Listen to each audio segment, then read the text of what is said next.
Sine wave of 1 kilohertz at 500 millivolts peak to peak.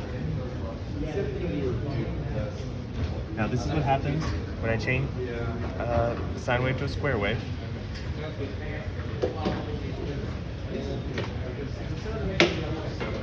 Okay.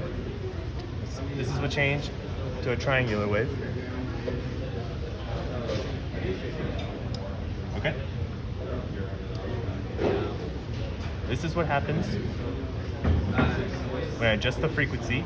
Turn it over there so we can watch it change.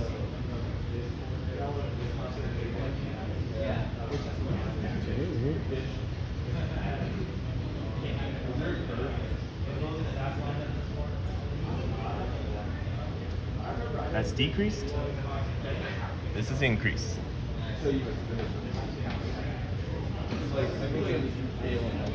Okay. This is what happens when I adjust the amplitude from 500 volts to 250.